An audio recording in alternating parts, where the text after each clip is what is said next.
माने हम जो है लाखों रुपया, 10 लाख रुपया खर्च करते हैं एक एक एमपीज पर और इस पार्लियामेंट की एक एक मिनट की प्रोसीडिंग्स पर। वो पार्लियामेंट हमको देता क्या? वो पार्लियामेंट सिवाय एक काम करने के कुछ नहीं कर रहा। देश बेचो और देश बेचो। India is on sale. Hindustan की आजादी के 50वें सालगिरह पर हमने हिंदुस्तान को बेचने के लिए खोल दिया। ऐसे इस देश की स्वर्ण जयंती मनाई जा रही है आजादी। और ये समझौते पता है कैसे होते हैं? आपने कभी कभी देखा होगा टेलीविजन पे, हमारे प्रधानमंत्री दूसरे देश के प्रधानमंत्री से मुस्कुराते हुए हाथ मिलाते। वो एक फाइल उनके हाथ में पकड़ा देता, वो दूसरी फाइल उनके हाथ में पकड़ा देता। देश बिकने का समझौता हो जाता। फाइल में अंदर क्या लिखा हुआ है कभी खोलकर आपको नहीं दिखाया जाता। और बराबर मुस्कुराते हुए ये काम होता है। माने देश बेचेंगे तो मुस्कुराते हुए सारे काम होते। ये सारा चलता है और इस देश में हम लोग जो है बेवकूफों की तरह से इस देश के पार्लियामेंटेरियंस के ऊपर लाखों रुपया खर्च करते हैं। और इसलिए मैंने कहा कि इस देश में कोई आजादी आई नहीं। अंग्रेजों ने ये पार्लियामेंट अपने स्वार्थ के लिए बनाया था, वही पार्लियामेंट इस देश में चलता है। अंग्रेजों ने अपने स्वार्थ के लिए जो कानून बनाए थे वो कानून चलते हैं। अंग्रेजों ने अपने स्वार्थ के लिए जो संविधान दे दिया वो संविधान चलता है। और अंग्रेजों ने अपने स्वार्थ के लिए जो अर्थव्यवस्था बनाई वही अर्थव्यवस्था चलती है। और हम सबको जानते हैं क्या कहा जाता है? देश का विकास हो रहा है। इतना बड़ा भ्रम कभी हुआ नहीं इस देश को। विकास हो रहा है। इस विकास के पैमाने क्या हैं जरा देखिए। विकास का माने क्या?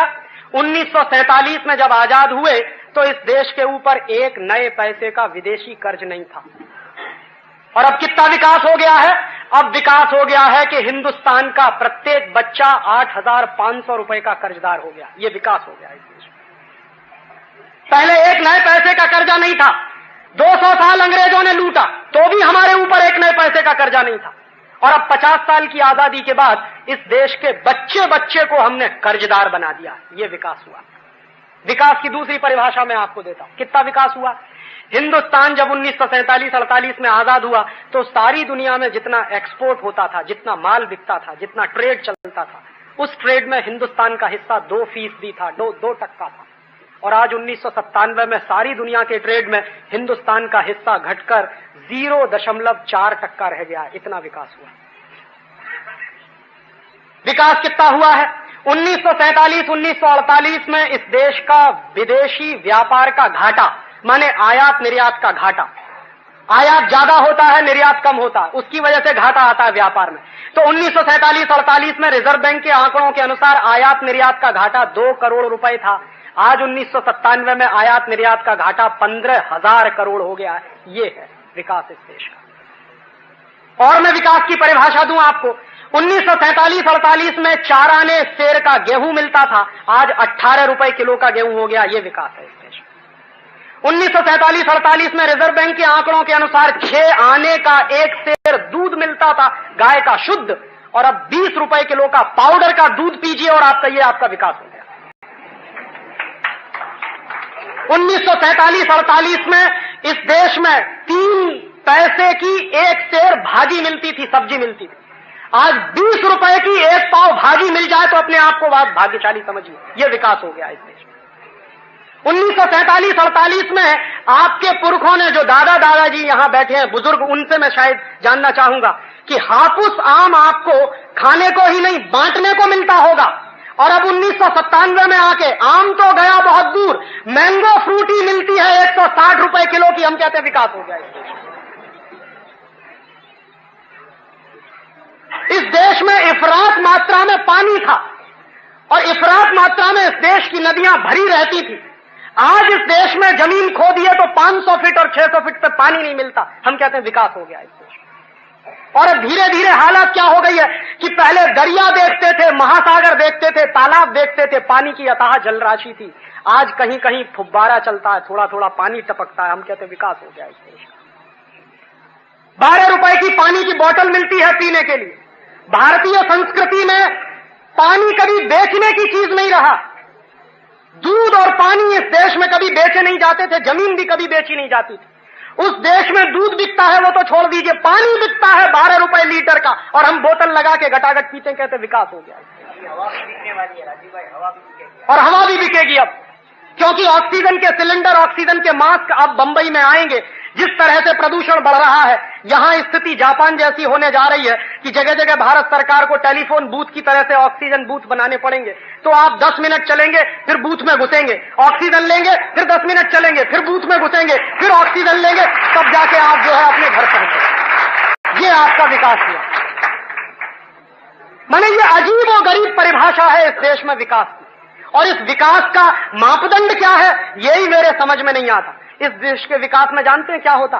पानी इस देश में पेट्रोल से ज्यादा महंगा बिकता है, और हम कहते हैं देश का विकास। और उसका हिसाब लगा लीजिए, पेप्सी कोला, कोका कोला 8 रुपए की बोतल बिकती है, 300 मिलीलीटर पानी है, उस पानी में कुछ नहीं है, कार्बन डाइऑक्साइड मिलाया हुआ। दुनिया का सारा विज्ञान हमको यह सिखाता है कि कार्बन डाइऑक्साइड शरीर के बाहर निकालना चाहिए। हम पानी में मिलाया हुआ कार्बन डाइऑक्साइड घटाघट पीते और कहते हैं साहब हमारी तो तरक्की हो गई, हमारा तो विकास हो गया, क्योंकि कार्बन डाइऑक्साइड पी रहे। विज्ञान कहता है कार्बन डाइऑक्साइड बाहर निकालो। पेप्सी के साथ कार्बन डाइऑक्साइड घटाघट पीते हैं, और पैसा कितना देते हैं? 8 रुपए का 300 मिलीलीटर, माने 27 या 28 रुपए का 1000 मिलीलीटर। 1000 मिलीलीटर माने 1 किलो। 1 किलो पानी है 28 रुपए का, और 1 किलो पेट्रोल है 25 रुपए का। ये विकास है। बाजार में जाइए, 5 रुपए 6 रुपए लीटर का दूध खरीदती है, और इन दोनों कंपनियों के 14 कारखाने हैं पूरे देश में।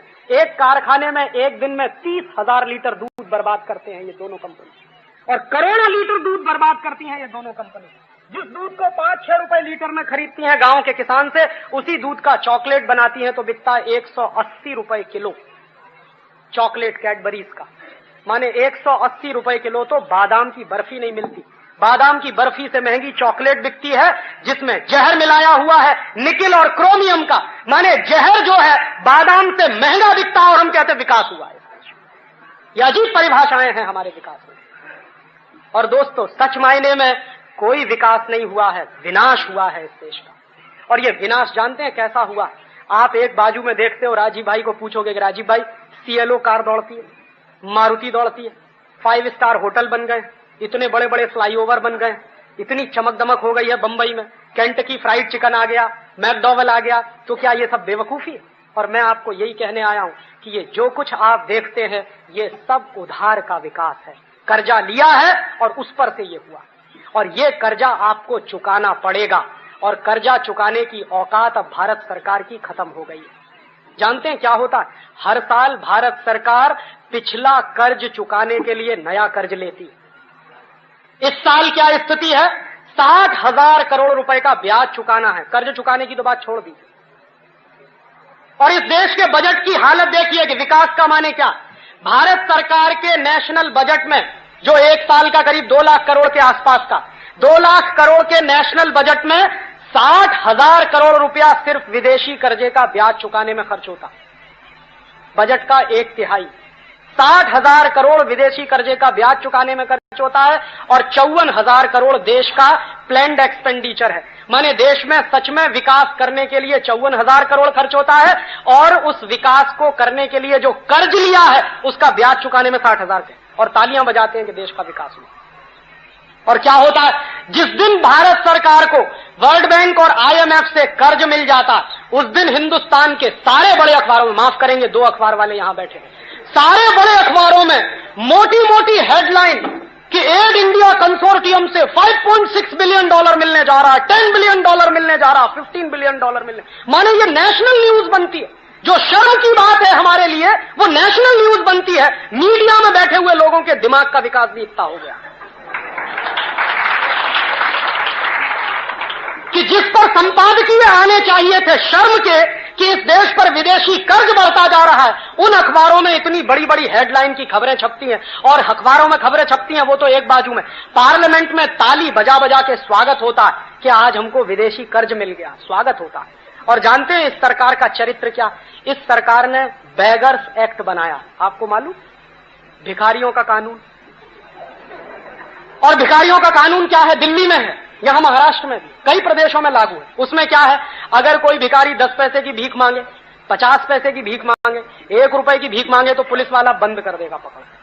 ये बेगर्स एक्ट कहता है। तो माने 10 पैसे, 50 पैसे और 1 रुपए की भीख अगर कोई मांगता है तो उसको जेल में बंद कर देते हैं। और ये 5 अरब डॉलर की भीख मांग कर लाते हैं, तालियां बजा बजा के स्वागत करते हैं पार्लियामेंट। इनको पकड़ के जेल में बंद नहीं करते। जरा पूछिए कि 50 पैसे की जो भीख मांग रहा है बेचारा, वो गरीब आदमी है, उसको तो पकड़ के तिहाड़ जेल में बंद कर देंगे, और जो 5 अरब डॉलर की भीख मांग के ला रहा है उसको बेस्ट फाइनेंस मिनिस्टर का अवार्ड देते हैं। ये इस देश की कम नसीबी है।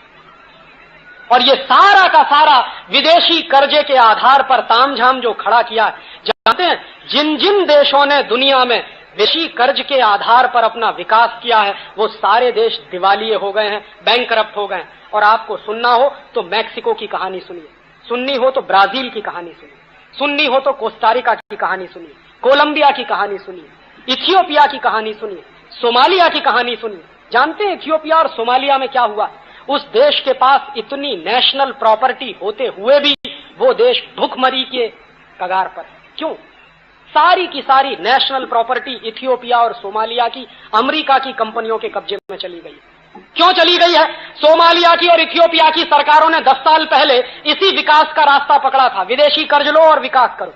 कर्ज लेते लेते 10 साल के बाद यह हालत हो गई है कि आज अगर इथियोपिया अपनी पूरी राष्ट्रीय संपत्ति बेच दे तो विदेशी कर्ज नहीं चुक सकता, यह हालत हो गई। सोमालिया अगर अपनी पूरी संपत्ति बेच दे तो उनके ऊपर जितना विदेशी कर्ज हो गया वो चुक नहीं सकता। तो इन देशों ने जो रास्ता पकड़ा था उधार लेकर विकास करने का, वही रास्ता हमने पकड़ा। और जानते हैं धीरे धीरे हमारी हालत भी वही हो रही है। अगर भारत सरकार की नेट इनकम का हिसाब में लगाऊं तो जितनी कुल आमदनी है वो कुल आमदनी का करीब 60% विदेशी कर्जे का ब्याज चुकाने में खर्च होता है। भारत सरकार की कुल आमदनी 1,10,000 करोड़ की है और 60,000 करोड़ रुपया खर्च करती है विदेशी कर्जे का ब्याज चुकाने में। ये चल रहा है इस देश में।